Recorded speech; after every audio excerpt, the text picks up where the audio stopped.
This video is brought to you by AKS IAS. Your DAF looks really impressive, and it shows you have a lot of intellectual skills, especially when you have done research on several papers and all. So now coming to that level of intellectual thought, uh, can you tell me, as soon as we come to medical science today, uh, Russia, Ukraine, right? That comes to the thought, and most of the students who were present there were from India. Why Ukraine? Why not any other part of the world? So countries like Ukraine, Georgia, Russia offer undergraduate medical education at an affordable cost compared to our private medical institutions in India, sir.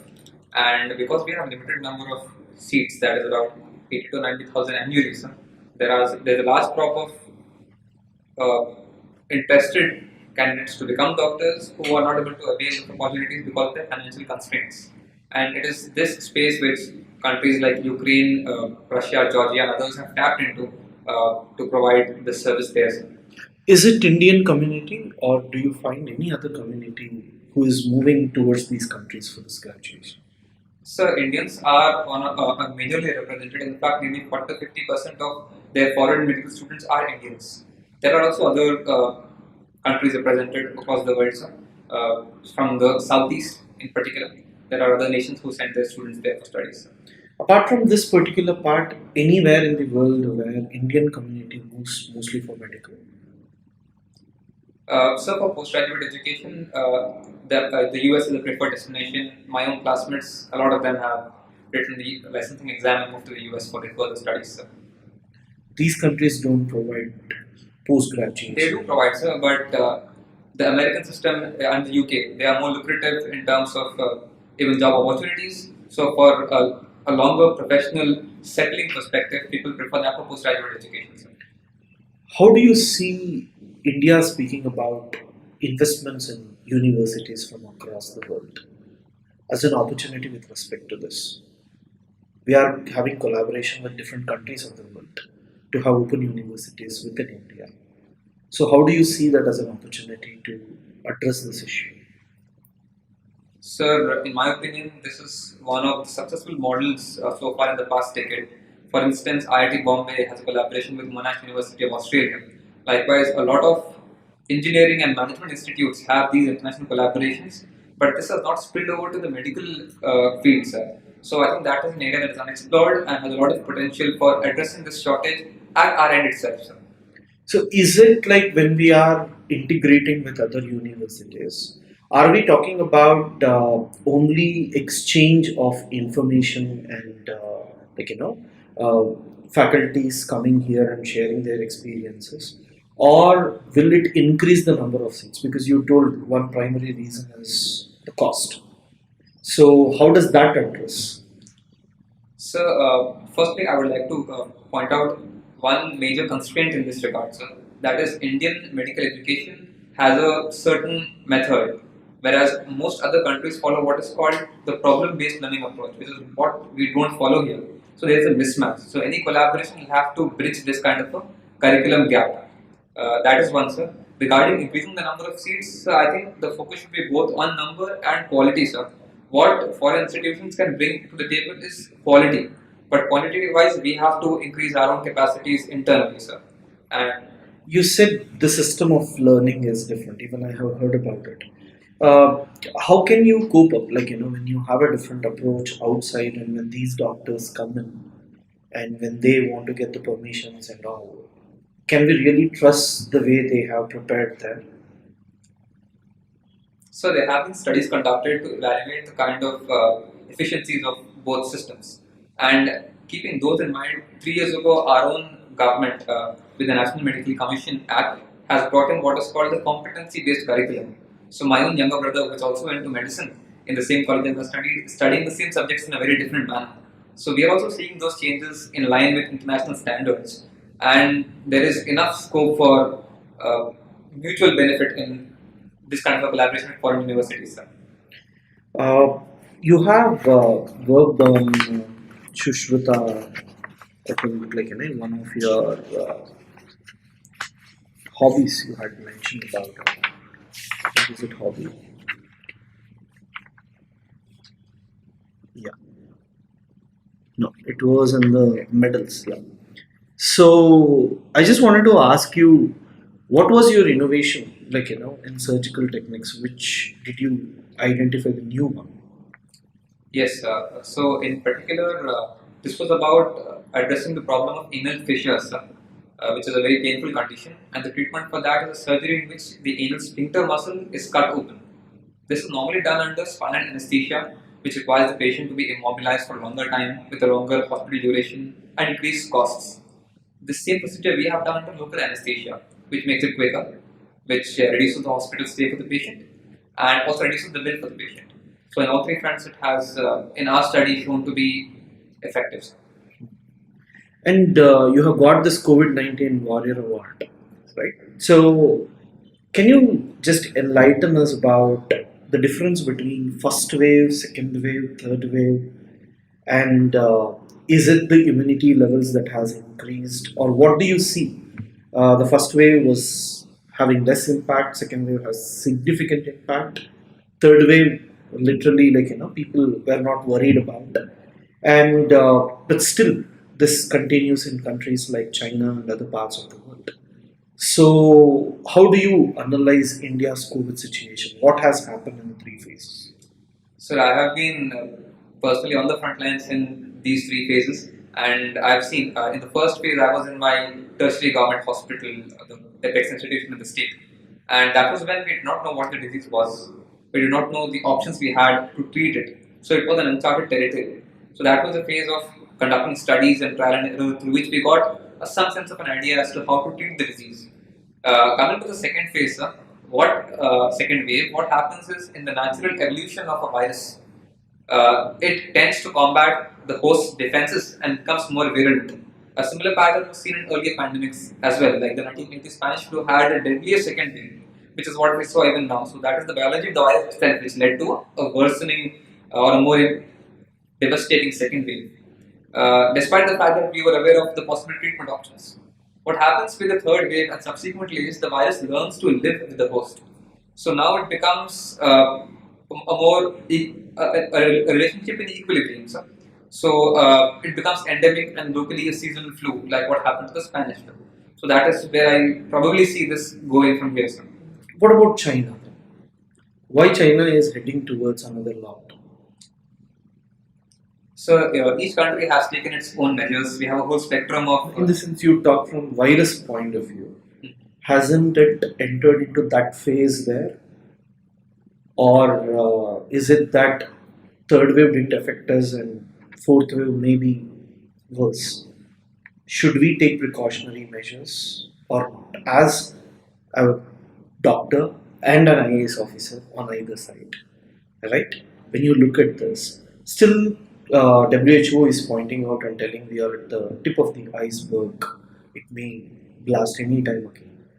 So, in such a scenario, should we go by your logic that yes, it's over, it's getting over, or should we take measures? So, there are two aspects to the virus. One is its infectiousness or the ability to get transmitted from one person to the other. The second aspect to it is its virulence or its pathogenicity in terms of the severity of disease it causes. These two don't go hand in hand in the evolution of a virus. As the virus becomes less infectious, it tends to become more severe and vice versa. So our policy framework should be addressed to each context. So for example, the case fatality rate, the number of people dying of the virus in the second wave was far higher, around 5 times higher than the third wave. So now that we know that we have to tackle not severity but infectivity, our public health response should be tailored towards those measures. So a context-based response is required. China, since we have particularly picked that country, sir, believes in an all-out sledgehammer approach. So that is the way they cut all contact between people, and automatically when there is no people contact, there is no transmission of the virus. So that is the approach they have applied, sir. So in a country like India, should the state start preparing for the fourth? Should people be still conscious and take precautionary measure, or should we wait for the response? the state should always be as prepared as it can be, sir. In particular, because we are still under the effect of COVID. So, on the preparation front, we have to have all our avenues on their toes, sir.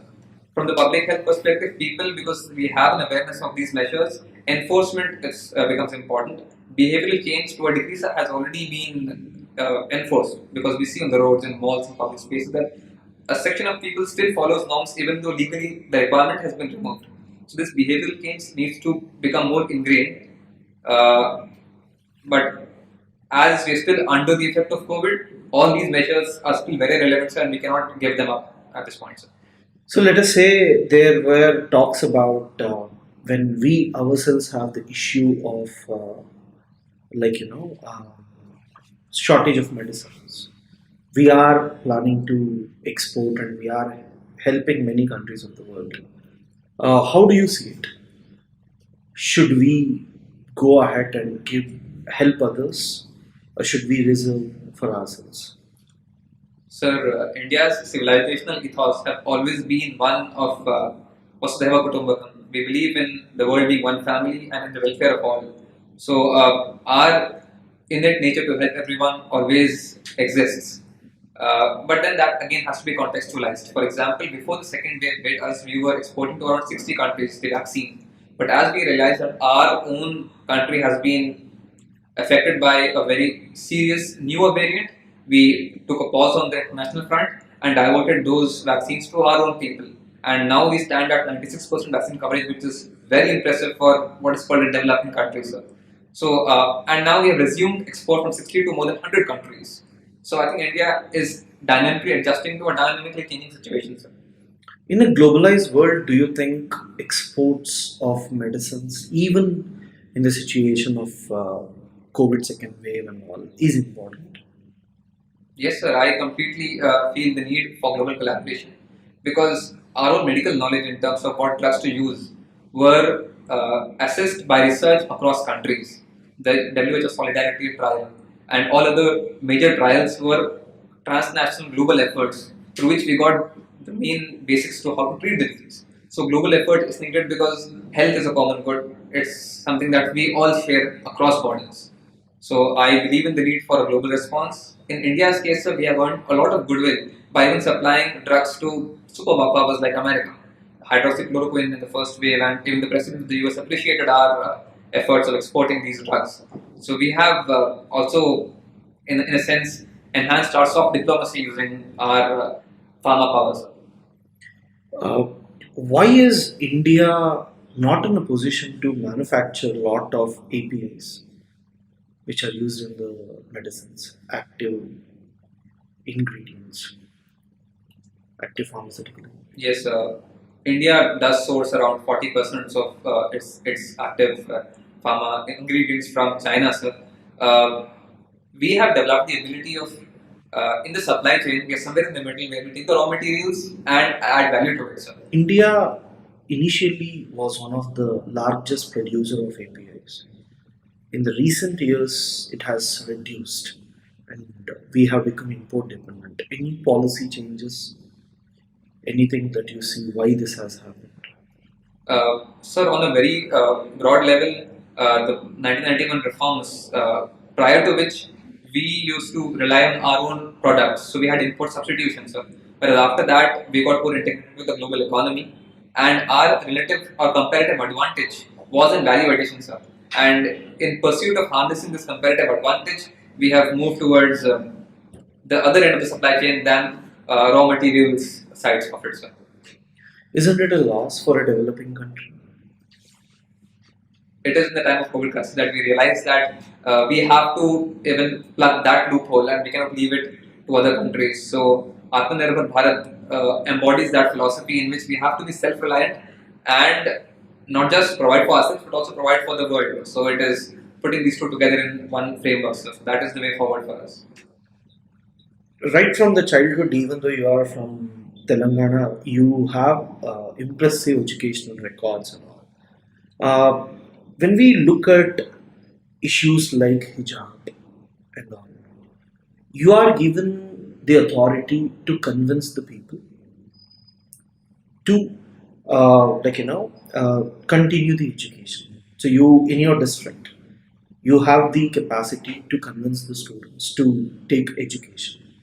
How do you uh, see this issue of religion and education, and how do you bring the gap down? So I would like to see this issue from two perspectives. One as a Muslim and one as an administrator.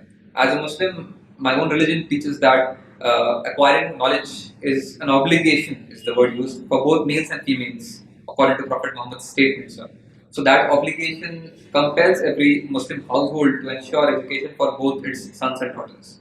As an administrator, sir, when any community of any sort, any ethnicity, any culture faces constraints, it is my job to build their trust, to gain their trust, and assure them that their concerns will be addressed. At the same time, they shouldn't compromise on education, which is essentially knowledge is power. Sir. So, their own principles tell them to pursue education, and I will remind them that it is in their good interests that their children will be better than them in the future. So, when they have aspirations of social mobility, the biggest tool for that is education. So that is the point I would like to drive forward to any community who faces any constraints. So, Uh, why do you think Taliban and others are imposing sanctions on women education when Islam itself propagates it? Is there any miscommunication in understanding Islam across the world? sir, for any faith, there are elements who misinterpret the faith and try to fit it to suit their agenda. Sir. In the case of Taliban, they have not come to terms with modernity and the modern ideals of human rights and women's rights, which their own religion actually provides for. So it requires a more holistic understanding of the scriptures and also the precedents. For example, there have been numerous women scholars in Islam who have a very high status religiously, sir. Besides that, there have been women judges, there have been women scientists in Islamic history, people who established, in fact, the very first university established in the 9th century was by a Muslim female scholar. So, this glorious tradition is ignored by groups like these, and they tend to enforce their own narrow interpretation of what they think is religion, sir. Do we see when Russia is attacking Ukraine, the traditional concept of security comes into picture where everyone will start thinking about protecting their own country? And is it at this point of time where the state and religion comes together and people whose voice is retrospective will be heard more? Do you agree with that? Sir, I agree with the notion that religion is used for geopolitical purposes. That has been the cause of many wars, right from the Crusades to some of the sectarian conflicts in the Middle East today, sir. But as for the Ukraine-Russia war, sir, I don't think there is a religious angle to it. It is uh, it is entirely geopolitical in its essence, sir. Now, I was asking, when this spills over, when every country is trying to fight on the other, like Islamic borders, Shia, Sunni, those lines are very thin when it comes to Middle East. Even Europeans are scared now that their borders are also vulnerable to fights. So, will that have an impact? Sir, the way I see it, any tool that mobilizes people for a common cause is effectively used by authoritative leaders. And religion is perhaps one of the most potent forces to rally people together. So, in times of crisis, this is used or rather abused and misused by people for their own political motives. And it spills over, like the case of the Middle East that was cited, sir. How do you bring tribal communities who are in Northeast, Andaman and Nicobar, who are still primitive, to the mainstream and convince them that the modern medical systems will be helpful? So on this front, I think the government has been largely successful because once there has been penetration of modern infrastructure, roads, schools, and of course hospitals. It is people themselves who have a change of heart without doing much effort. That is a way of leading by example. that India has successfully done in integrating the Northeast with its programs. The center provides extra aid in all centrally sponsored schemes to the Northeast. We have special funds by multilateral institutions for the development of the Northeast. So all these are different ways to elicit and gain their trust. Our Honorable Prime Minister and also several other political leaders and administrators who visit the Northeast make sure they reach out to the tribals, identify with their culture, eat along with them. So all these measures of outreach, both in terms of policy and in terms of personalities, are ways in which the tribal communities are encouraged to come closer, because the use of force to do that will be counterproductive. All these measures are ones that have been successful. So. We say that COVID opened up all our medical infrastructure. What are the loopholes and all? So, given an opportunity to frame a policy, can you talk about 5 quick points which are extremely essential in order to be taken to ensure that our medical facility improves? Yes, sir. The very first thing is budgetary allocation, sir. From the current 1.3%, it should come in line with Srinath Reddy Commission's 3% recommendation, sir. So that's my first priority. Second, it's not just allocation, it is about how that is deployed on the ground. Our deployment is inverted at the current moment. Primary healthcare, which has 2/3 of the burden, gets only 1/3 of the allocation. So I would rather give it 2/3 of the allocation. So that's the second thing I would do, sir. Third is about personnel, sir. We have, according to the Indian Medical Association, about 2 lakh unemployed doctors in the country. So we don't have a shortage of manpower. It is about how effectively we are utilizing them, sir. So I would ensure that this manpower is utilized. Along with this, I would also ensure that among the 10 lakh or so unlicensed and underqualified medical quacks that we have, a short course can actually make them quite useful to our health services at the remote areas. So that's the third thing, sir. Along with that, private healthcare's integration with our public policy can be better. So Niti Aayog has suggested a couple of public-private models in district hospitals. So that is something that I find to be a very workable solution. So that's number 4. And number 5 is diagnostics and drugs, which is where a lot of out-of-pocket expenditure actually goes. It is not the doctor's fee, but the tests and medicines that take up patients that empty their pockets. So on this front, our Jan Aushadhi Kendras and Ayushman Bharat can be utilized to compensate people as per the SECC data who have to expend money outside. So extension of the Jan Aushadhi Kendras down to the grassroots. You have worked in one of the premier institutions like AIMS. My question to you is, there is a debate going on with capitalism and communism on either sides. Should we give insurance so that people will go and get medication at private, where there are a lot of negatives that have been observed? Or should we work on public expenditure on the government hospitals? What do you think is a good model with your experience? So based on the 9 or 10 years I've spent in the medical professions, I believe it is not an either or question. It is how we do the best in both these areas.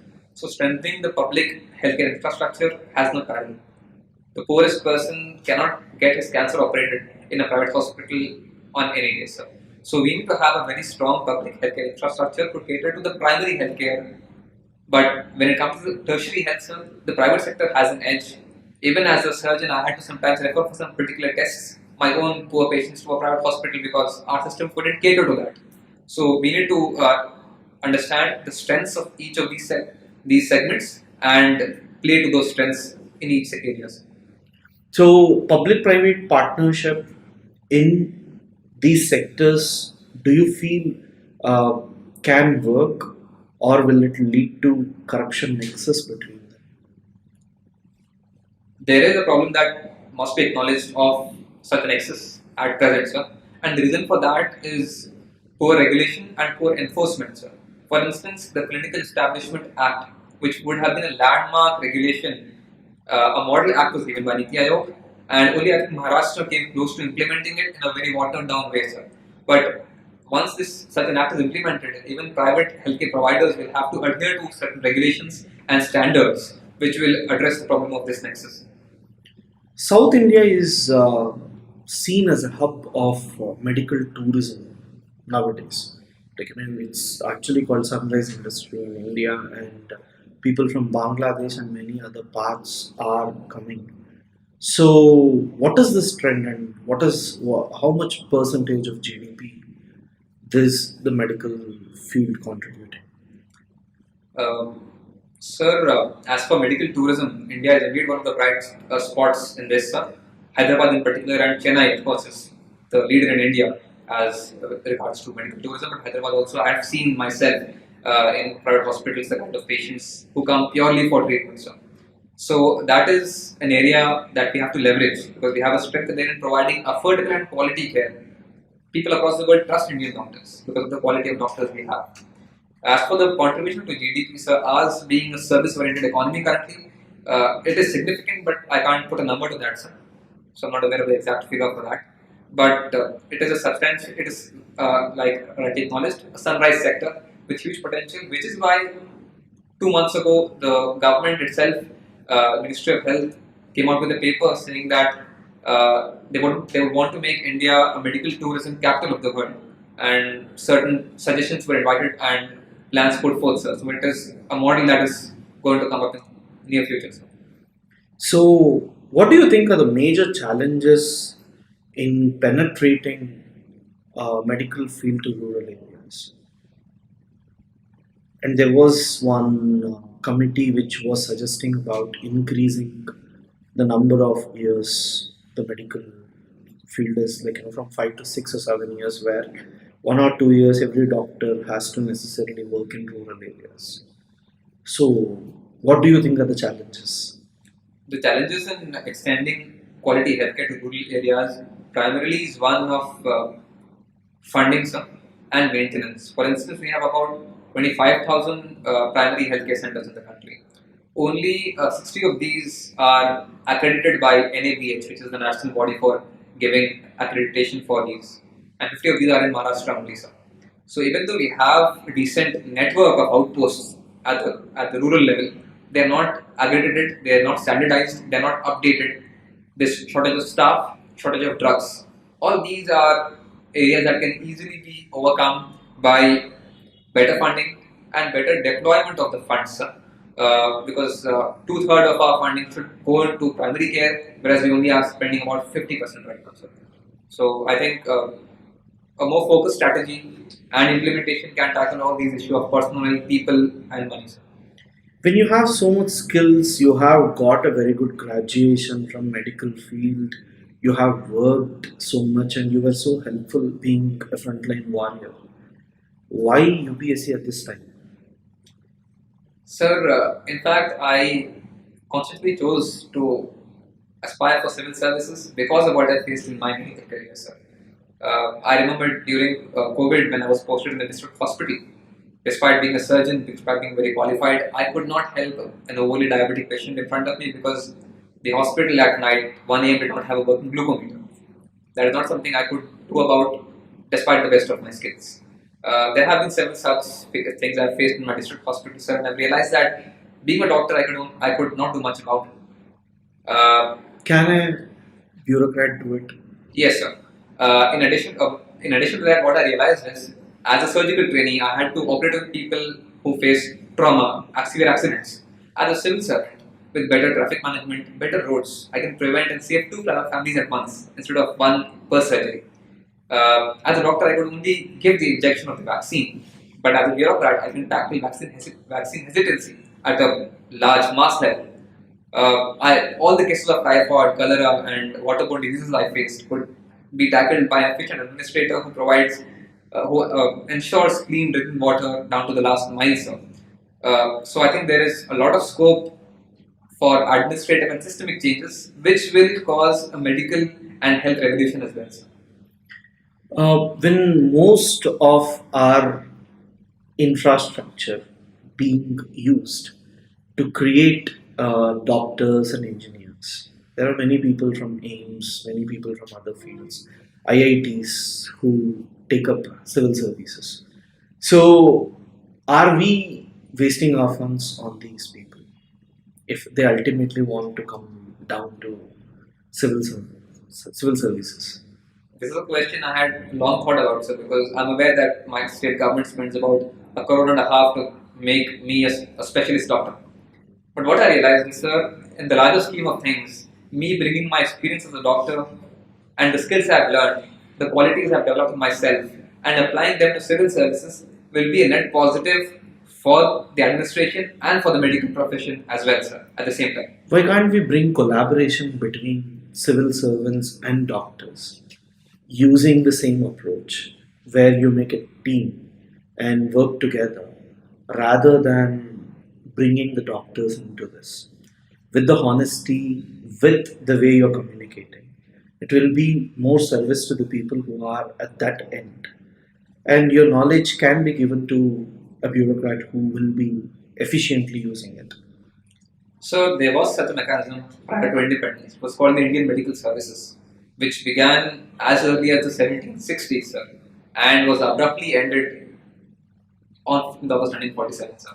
So Indian Medical Services, we have a precedence of such a structure existing, and there have been calls to revive this by the Indian Medical Association, by several bodies, that these services should be revived, and even the government has shown interest. I believe it was last year or the year before, where the centre has sent a letter to all state governments to give their opinion on this, because health being a state subject, the centre would require states' cooperation to get something of the nature of Indian medical service into practice, sir. So I think it is an idea whose time has come, sir.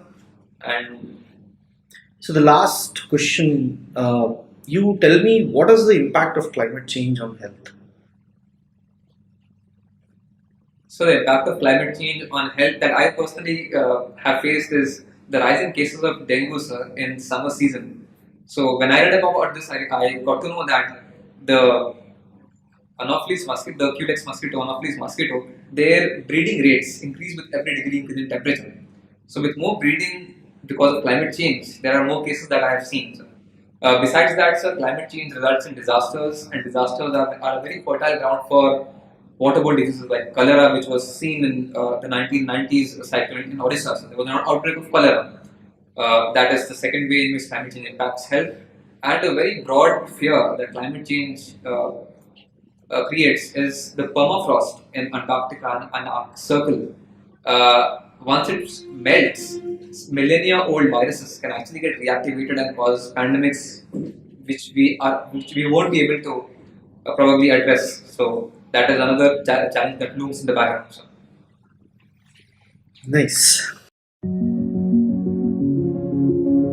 This video is brought to you by AKS IAS.